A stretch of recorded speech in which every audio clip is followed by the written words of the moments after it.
What's up, guys? Dynasty, and today we're discussing the Mortal Kombat universe, MKU as it's being dubbed, because seems like every day this month there was an all-new article that was claiming to have some insider knowledge about the potential Mortal Kombat live-action sequel that we talked about on the channel ad nauseum now. The movie just dropped last month, and these websites are just coming at it with these insider claims. But thankfully today, though these claims are all coming from WeGotThisCovered.com, and you guys know how I feel about that website, they're at least citing for a few of these Daniel Richtman, who is an industry insider who's been dubbed credible in the past. He's the guy who gave us the first glimpse of what potentially NetherRealm Studios could be working on, the whole Marvel fighting game rumor that started a few weeks ago. So not necessarily 110% credible, but take that for what you will. So again, before we go into this, keep in mind, nothing is 110% confirmed, simply just rumors. Take it all with a grain of salt, put the pitchforks down, let's have some fun here. Let's talk about these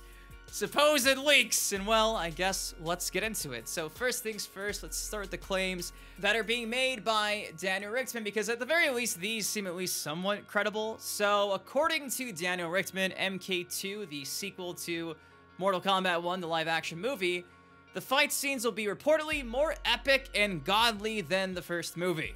Nothing more and nothing less, just that the sequel's fight scenes will just be epic and godly, and you guys can take that for what you will. They were saying the first movie was going to have the greatest fight scenes of all time, and though they weren't the absolute worst, by no means do I think they lived up to those expectations. They were okay for what they were, but according to Daniel Richtman, expect to see more epic fights, and again, he used the word godly, so godly fights. Maybe this means Raiden will actually fight and use his lightning and his staff and his thunder, maybe Shang Tsung stealing souls in the midst of battle, not just for the sake of doing it to further the plot and kill somebody. So yeah, next movie, epic and godly fight scenes for what that's worth. Now, according to Daniel Richtman as well, Warner Brothers is also reportedly developing a new animated Mortal Kombat movie set in the exact same universe as the live-action reboot. Now, this really isn't too far-fetched. When just a few weeks ago, we saw that Scorpion's Revenge is getting a sequel.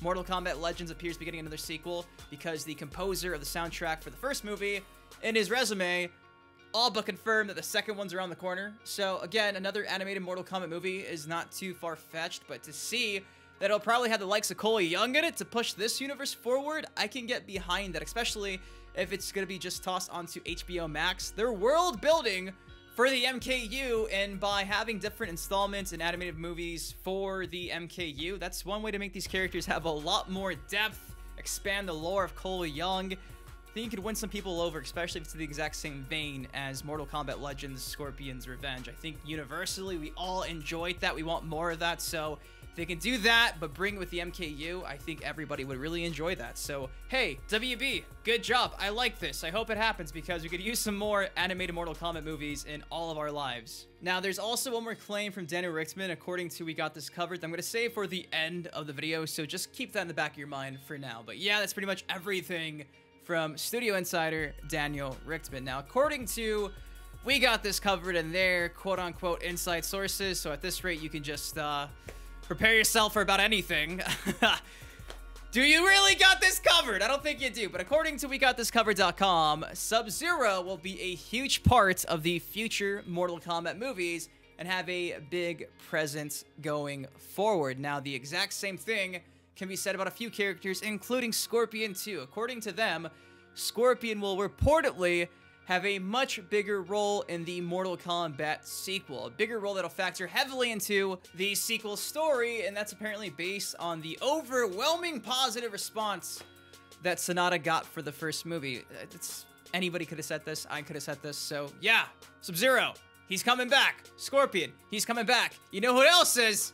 Cole Young.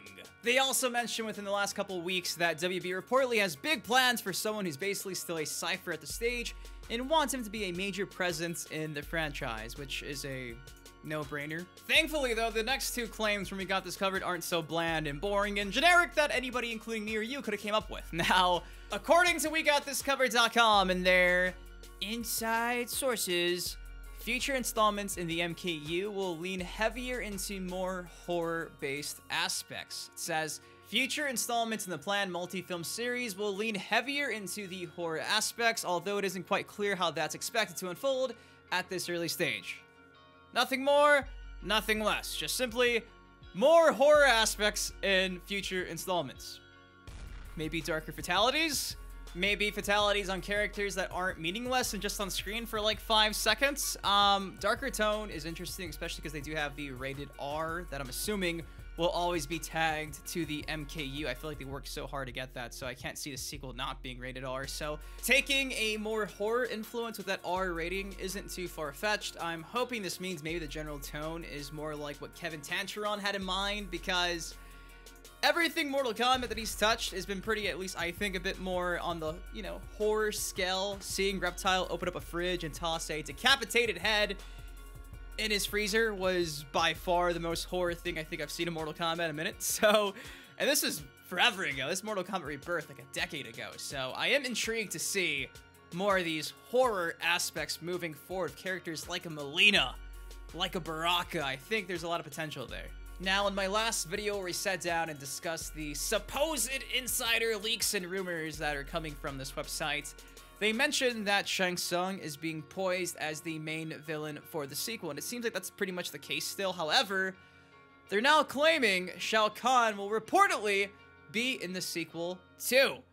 It goes on to say, Shao Kahn, Outworld's all-powerful emperor and self-proclaimed ruler of its people, will turn up in the sequel as an antagonist, though not necessarily as the primary obstacle for Earthrealm's mightiest warriors. So boom, there you go. This isn't too surprising. They set it up pretty nice at the end of the movie when you have the stare down between Raiden and Shang Tsung, and Raiden's like, hey, I guess I can just send you away when I want to. To Outworld you go, be damned. I don't think this is much of a revelation because I think we all pretty much knew that Shao Kahn would play the role of Thanos in this parallel Marvel universe being dubbed as the MKU. I think if there really is a trilogy for the franchise, the MKU, there's going to be a final third movie. Why would you not set that up at the end of the second movie or the middle of the second movie? Introduce us to the Thanos of Mortal Kombat, the main villain that we all know. We all expected this. So I still think that probably by the end of the second movie, we'll get to see a glimpse of Shao Kahn. Finally. Then from there, it's all about the final war, the final battle for Earthrealm, stopping the invasion. We don't know what the hell is going on and what route they're taking for the story, but there you go. Apparently, Shao Kahn will be setting up for the third movie, I'd assume, here. But boom! There you go. That's pretty much everything from the last 2.5, 3 weeks since our last video where we sat down and talked about these rumors that are being talked about now. I left out a few things of note because they were already shut down by producers of the movie, Todd Garner and Ryder Russo. I want to say it was like 2 days ago. There's reports from everywhere claiming that Mortal Kombat in the sequel, the actual tournaments, would be taking place in space as its venue. And like I just said, producers pretty much shot that down. Thankfully, I'm wiping the sweat off my forehead. I was having some MK Annihilation flashbacks this time, though. In my head, it was all in space, and it was a million times worse than the sequel from back in the day. So thankfully, that's not happening. Now, this is coming from giantfreakingrobot.com, so keep that in your head at all times. Interestingly enough, too, the same website that made that claim that got shot down by the producers also said a few days ago that Dwayne Johnson's Black Adam was said to bridge the gap for a potential MK versus DC crossover, which, of course, we talked about. I don't even want to sit here and keep talking about it, but we talked about it initially 3 weeks ago when it was first reported, according to, we got this covered by Daniel Richtman, Industry Insider. He first mentioned that there's early mumblings of a crossover movie between both franchises, and just a few days ago, according to We Got This Covered, Danny Richtman has said that the studio wants Robert Pattinson's Batman into the Mortal Kombat universe. The Rock and Edward Cullen join the Mortal Kombat roster. You gotta love the internet sometimes, you really do. Guys, that's all I got for y'all today. Again, take everything, obviously, we just talked about with a grain of salt, because chances are, majority of this is just nothing more than rumblings and rumors, and obviously, even if this is real, things are always subject to change, and I doubt we get any real official information for the sequel within the next couple months. So I'll keep my hand on the pulse and see what's going on, but just keep that in mind every time we discuss this stuff. Just take it with a grain of salt. Hopefully you guys still had fun and enjoyed this, though, because I know I did. I love tearing this website apart. If you enjoyed, please take a second, drop a like on it. Subscribe for more MK content here on the channel. Until next time, I've been your host, Dynasty. Guys, please take care, stay safe. I don't think they got this covered, and I'll see you guys in the next video. Peace. For years now, GTA, MK, and Justice, I'm still down. Rapper meets gamer, I wonder how y'all feel now. That was just a setup, watch it get real now. Okay, so me and Sub-Zero was born in 92, and lyrically I inherited all his fighting moves. A lot of y'all still lost, don't have the slightest clue. The truth disappears in the smoke as if you fighting new. So, a lot of y'all get the hair right.